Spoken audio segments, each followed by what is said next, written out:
This is question 1 in exercise 23.3 in Project Maths 2. In the diagram, PS is parallel to QR and the length of PQ is equal to the length of QR. We have to prove that PR bisects the angle QPS. So that was a lot to take in, but we'll just go to this bit by bit. The lines shown with the arrows pointing upward on either side of this diagram are parallel to each other. They are PS on the left and QR on the right. The lines PQ and QR, the line segments PQ and QR, are equal to each other and they're marked on the diagram with a double dash. And we've got to prove that the line PR, which is this diagonal line here, bisects the angle QPS. QPS is the angle formed when you go from Q to P to S. It's this angle marked just here, like that. Proofs in geometry typically have 5 steps to them. We've got a diagram, then we have what is given, then we have what we have to prove, then the construction, and then the proof.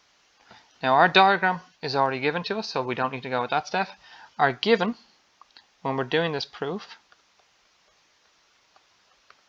is just for us going to be, in this question at least, diagram as shown.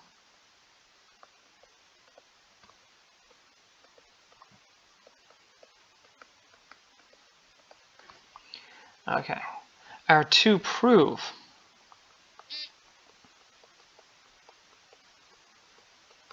And this we need to state very clearly.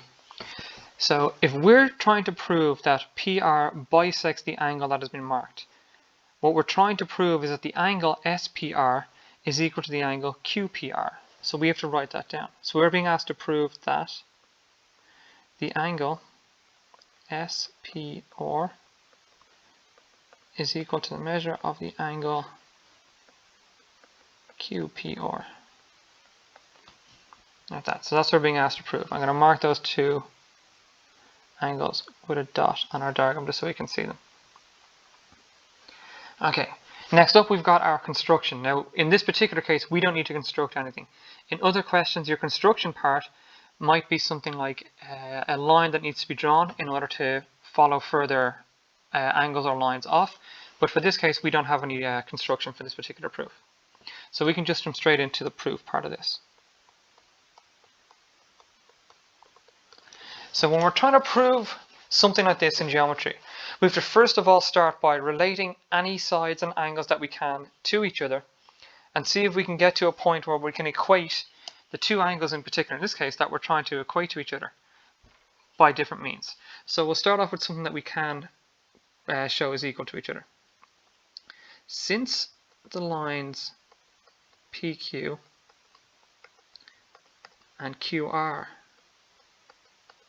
are equal, and they're equal because that is given in the question, so we're going to mark that as equal because given, and therefore we can say that the measure of angle RPQ is equal to the measure of angle QRP. In other words, the angle up at R and the angle down at P in this triangle are equal to each other because, and for this we're going to have to say angles that are opposite equal sides, equal length sides,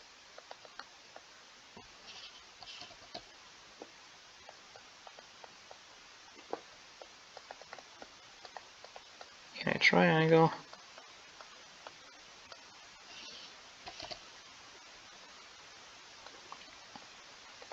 are equal. So that's why those two are equal to each other.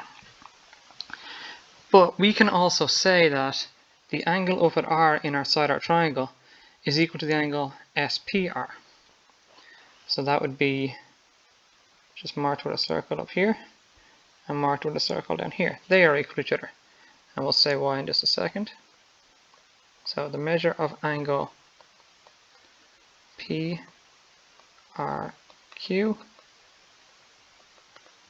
is equal to the measure of angle RPS,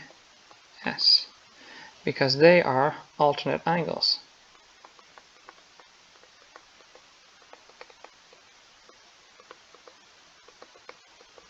In other words, PR is a transversal line, which means that angles that are both inside a parallel line but on opposite sides of it, just as the angles that are marked with a circle here are equal to each other. So they're equal to each other because they are alternate angles. But what we've now shown is that the angle QPR and the angle PRQ are equal. But we've also shown that QRP and SPR are equal. So because we've shown it like that, we can now say that the measure of the angle QPR is equal to the measure of the angle RPS, like that. We just related them back around to each other. And because they are equal, that means that the line segment PR bisects angle QPS, which is exactly what we were asked to do. And that is it.